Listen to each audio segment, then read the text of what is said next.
Okay everyone, welcome back to the channel for another video on Gran Turismo 7. We're back with the highlights from the manufacturers and nations combinations. So for nations, we had Catalunya in Group 3, and this race was dominated by the Subaru because of its unique tyre wear in this race, and also this car is just broken at the moment in my personal opinion. It needs some work doing on the BOP. Hopefully PD can sort it out, because at the moment it's kind of ruining Group 3. But we managed to go with this race with the Porsche.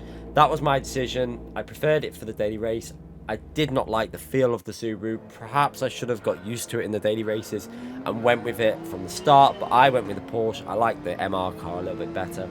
But the problem with the Porsche was we had to go with the hard tyres. You can see on screen here, starting from P7. We had to go with the hard tyre. A lot of other drivers were using the medium tyres on that Subaru and trying to make them last to the finish. That was an impossibility with the Porsche. It just was not able to do that. But you can see straight away after the start, we take advantage from that extra speed that the Porsche has down the straight over the Subaru. That is the one weakness the Subaru has, its straight line speed. But the tyre wear and its cornering speed is just unmatched at the moment on this game. It's just got such a unique power band with the way it accelerates out of corners. It's nearly unstoppable. But you can see up to P6, we've got two cars battling behind us. They're going quite aggressive with each other. I just need to concentrate here and just try and run our own race. Now, we're doing okay. Obviously, P7 was an okay qualifying, but I knew I could have qualified a little bit better than what I did. Could have been a little bit higher up there if we would have really nailed that lap. But in all fairness, the lap was reasonable. It wasn't terrible. And as we come through here, we've got a car spinning there, which promotes us up to P5. And that was, I noticed that quite a lot on that corner with the Subaru. Quite a few Subaru drivers were making mistakes on that corner. I think it's with that, like I say, that unique power band where it really kicks in, and it obviously spinning that Subaru, and that is one driver out the race. So we're carrying on in P5 and coming up behind P4 there, the Prima driver.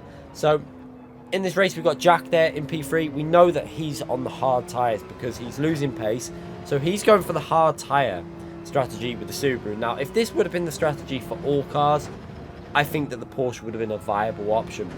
And we probably would have had a more varied grid on show. But unfortunately, it wasn't really an option in terms of the hard tyre. It just wasn't really fast enough if you were in the Subaru. If you were on the mediums and you could save them tyres, it was so much faster. We skip ahead to lap 4, and you can see we've actually managed to catch Jack up there in the Subaru. We've done quite well at this stage. We're gaining on another Subaru on the same set of tyres as what I'm on. And this is what I'm saying, it would have been such an interesting race if that Subaru wasn't quite so overpowered. I'd like to see that in general though on the game. I'd like to see, obviously the BOP needs sorting, but it'd be nice if the tyre wear advantages that some cars have wasn't quite so drastic. I mean, little advantages, fair enough, but massive advantages, I hope they can get them sorted so that we've got much more balanced racing in Group 3. Because we all know on GT Sport there was a similar situation with cars like the Ferrari, Lamborghini, Audi suffering with tyres. Obviously the Porsche has always been good on tyres, but it's not quite the level that Subaru. But like I say, this was the only car you could really do anything with in this race versus that Subaru. And at the moment we're okay. We're in P5. We've got a medium runner tyre behind us. You can see him there in our mirror behind us on the track, right behind us there. He's on the medium tyres. I knew he was on the medium tyres because how aggressive he was in some of the corners. But at the moment we're defending quite well and still managing to gain on Jack in front of us. So we're pushing on, closing that gap to Jack, and hoping that some of these runners on the medium tyres were going to die. Now, one thing you had to do was be quite aggressive against them medium runners. So defend them, make them work for the positions, because the more you made them work the tyres, the more likely their tyres were going to die at the end. And that's what you had to do. You had to force them to take different lines through corners, be aggressive on them tyres, because that is where the Subaru was going to suffer and not make it to the finish. So you can see we're going to be making sure that we're holding on to these positions as long as we can. Into the braking zone again. Porsche has such an advantage down the straight. We don't really need to go defensive. We just take our normal line through there. But what this is doing is causing problems for the medium runner behind us. You can see he's taking different lines, getting on the throttle, and you can see through here he ends up just giving us a bump draft there actually in the middle of the corner, which kind of helps me out and pushes us up a little bit and actually gains us a little bit of time. So kind of a benefit there for us. But again, through here you can see the advantage through the corners they've got a lot more cornering speed. But again, on the exit we get quite good traction, and now into the braking zone, and we're able to take the normal apex line. Now, this is one thing I will say about this game, again, is really, medium tyre runners should be able to come up behind us and just fly past us. But the problem we've got is dirty air. Now, again, it's another problem that probably needs reducing by about 50%. I've mentioned it before.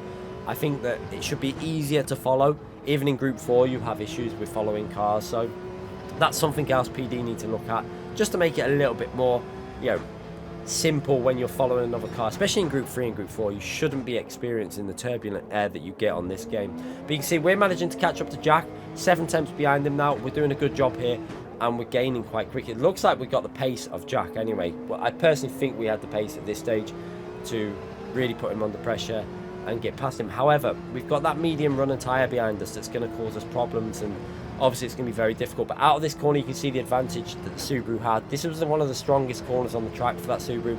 It was able to just carry the speed all the way out the exit. Now, the only problem was, though, for the Subaru, on this straight, it was very, very weak. So you can see, again, he gains on the corner, but then we're pulling it back on the straight, and now we're back up to 7 temps behind him, nearly 6 temps behind in the braking zone.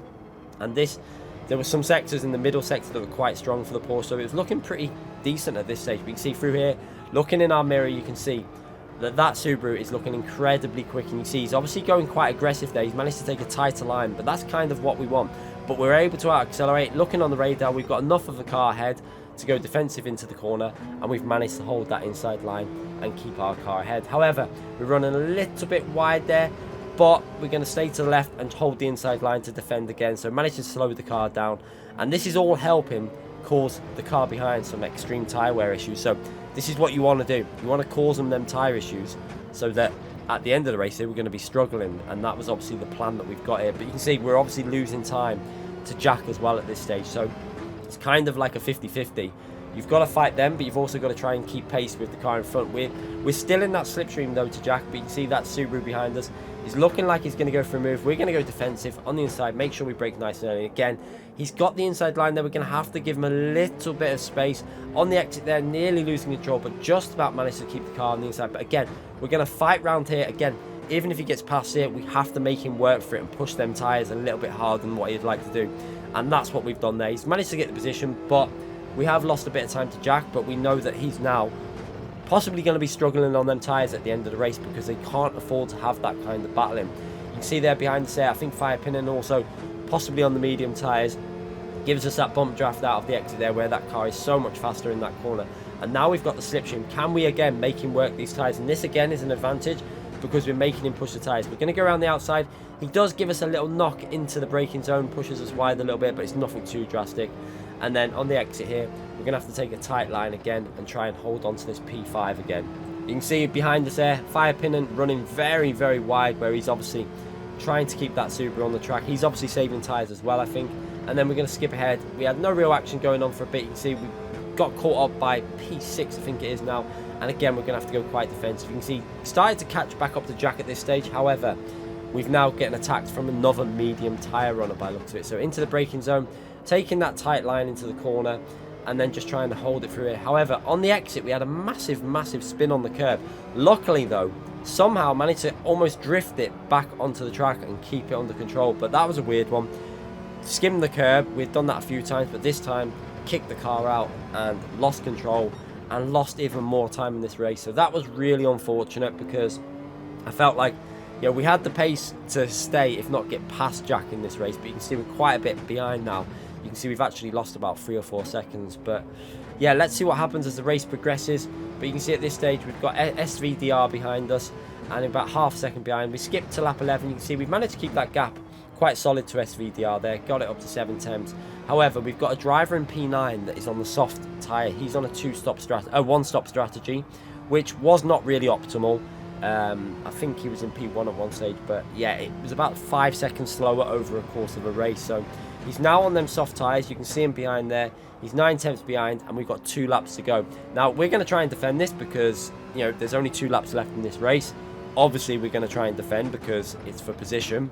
If it would have been like lap 5, I think we would have just let him go, because you'd have had no point battling against a soft runner at that stage of the race, because you're both just going to lose time. So yeah, at this stage though, we might as well fight it as much as we can and try and hold on to this P7, which wouldn't be a great result, but it'd be better than nothing with the Porsche. So through this long right hand corner, That was pretty strong for the Porsche, although again that Subaru really strong, especially on soft tyres. That Subaru came alive on them soft tyres. So into this final sector, good traction out of here. The Subaru did seem to struggle a little bit out of that corner compared to the Porsche. We were able to build up a bit of a gap there. You can see 3 tenths, but now them soft tyres are really going to show on that Subaru. We're going to have to take quite defensive lines, make sure that we try and avoid him getting able to get on that power and get past us, but we do know that obviously that Subaru doesn't have the straight line speed. So into this corner, not really much the Subaru can do there. We've just got to take normal line. Luckily we don't go into the gravel on the exit, and now we've got the run down the straight. Will he be able to get close? We're 2 tenths ahead,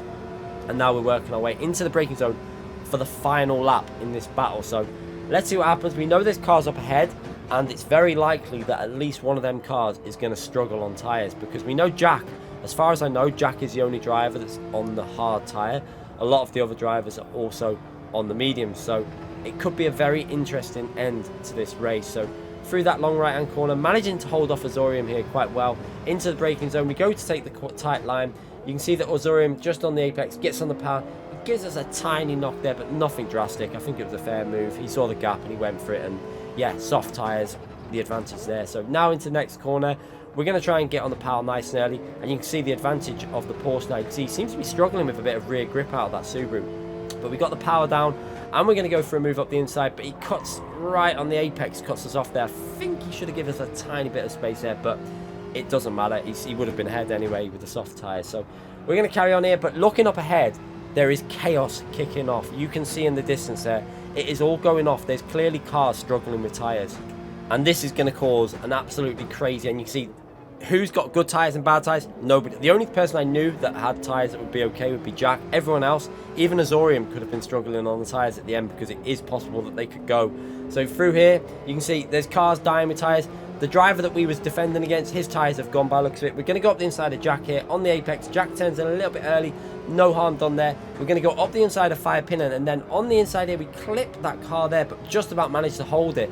And we're going to go up to P4 in this race. An absolutely crazy end to that race. I think you'll agree that was absolute chaos going off there. Didn't know who had tyres that had gone. It looked like quite a few tyres had gone on different cars, but it was an absolutely crazy end. We're going to have another watch of that from the chase camera now. So as we're coming through here, you can see, we can see it. I think it's Kerry Toma there. His tyres, the driver that we were defending against, it looks like his tyres had completely gone. You can see he had no grip at all.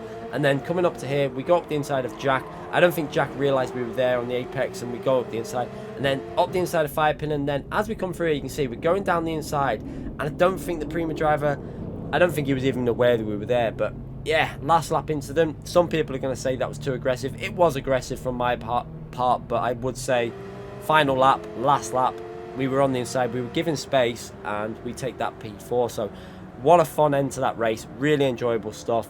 And that was some pretty solid points in the end for Porsche. Quite an unexpected result after the drama during the race. We didn't really have the best of races, and we got a little bit lucky there, putting ourselves up into P4 and giving us 320 odd points, I think, with Porsche. So yeah, managed to come away with 325 points with Porsche, and that was a result for me. So we took that, and then we move on to the manufacturer's race. Now this one was a little bit different. We're in a car that was reasonably okay here. We're in the SLS.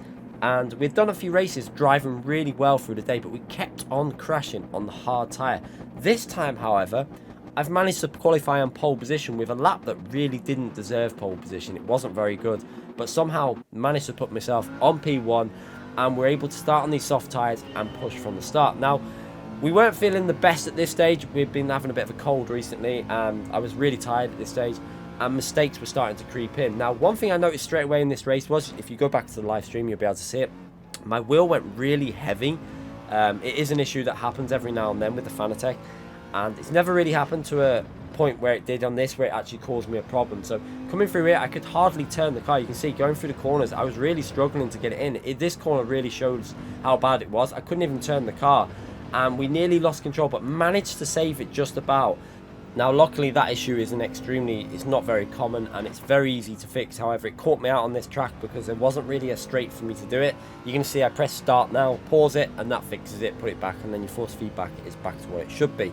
But yeah, it caused me a bit of an issue there, and it's probably lost us a little bit of time. You can see we would have probably been about a second and a half ahead at this stage on the soft tyres through that first few corners, because the hard tyres, Took a while to warm up, so we've lost quite a big advantage that we would have gained there. So we're going to have to drive reasonably well now.